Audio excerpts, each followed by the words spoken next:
Patriji always say that the teachings of Socrates encouraged you and motivated you to uh, do this pyramid party of India. Can I ask? Socrates is one of the greatest thinkers of all time. He touched upon every subject, including spirituality and spiritual politics. His famous statement is, only philosophers should rule the country. A philosopher is described as a lover of knowledge, lover of wisdom. Sophy means wisdom, philo means love. Those people who don't have love for knowledge, love for wisdom, they cannot rule the country. Obviously so. Only the wisest person should lead the country, should lead the populace, should give advice to the people. And people should take advice from philosophers. That goes without saying.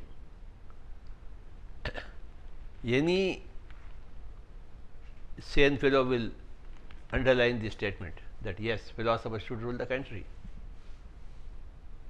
Who else will? Not the person who has got a lot of might. Okay, that is a jungle law, where the lion rules the jungle.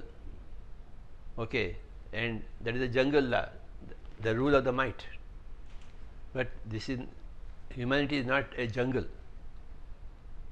Jungle law cannot prevail here. Here the wisest people should be the rulers, not the mightiest people in terms of physical health or physical strength. So, in India, it's very clear that from the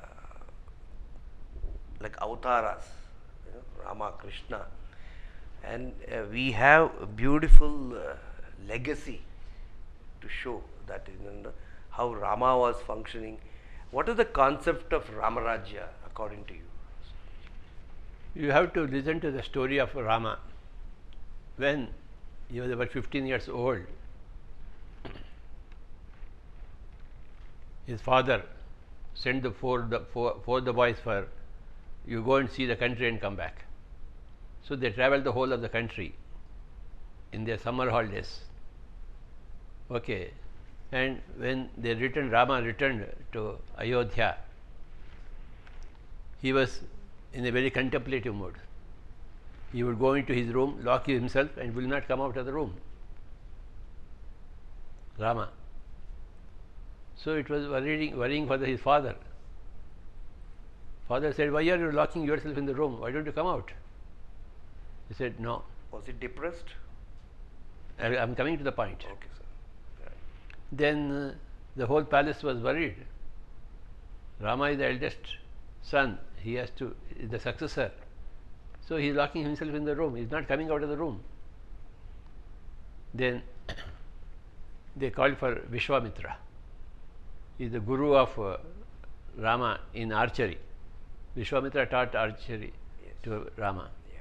So the guru tapped the door. Hey, this is Vishwamitra here. Then Rama opened the door. Namaskar, Swamiji. I heard that you are locking yourself in the room. What happened to you? Vishwamitra asked. Then Rama told him, Swamiji, in the last 3 months in summer holidays, I have gone to all over India. I have in many ashrams. Everybody is doing meditation. So I also want to do meditation. That's it. You all are getting enlightenment and mukti. Why? What is for me? I also want the same thing. So I want also to do meditation. Follow you all people, rishis. I also want to become a rishi.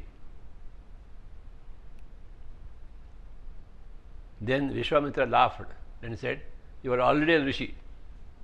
You don't have to become a rishi now. You have come into this lifetime not to become a rishi, to rule the country properly. Who will do that? If you are doing meditation, don't be silly. Don't be stupid, he said. Now Rama said, don't try to convince me. I know that you are trying to fool me. I will do meditation like you people.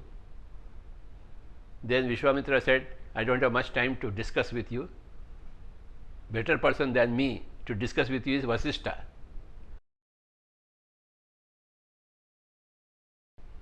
I don't have time, I have to go now. He was on some other business.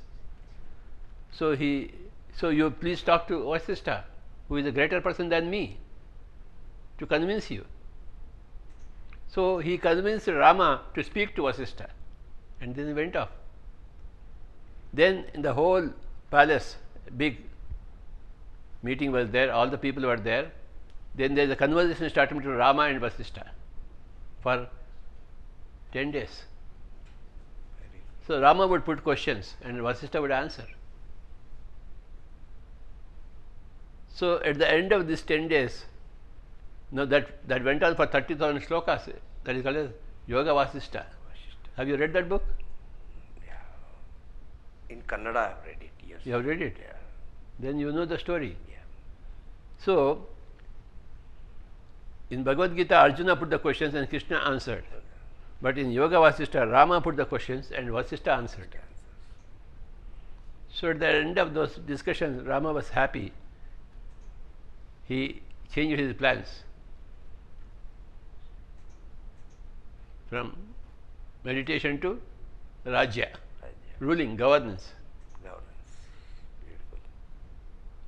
So, enlightened persons, to get enlightenment you must do meditation, but enlightened persons should come back to the society and rule the population. Yes. If enlightened people sit at home and all stupid people are governing, then what happens to the whole population? It is the duty, responsibility of an enlightened person to go back to the society and to give to the society proper management. It is his duty. So Rama felt his duty back, realized his duty back, and stayed back to help the government, king. So this is our ancient concept, RamRajya. Okay. What is RamRajya? RamRajya is governance by a person like Rama, who will not care for his personal things, he will only care for the public.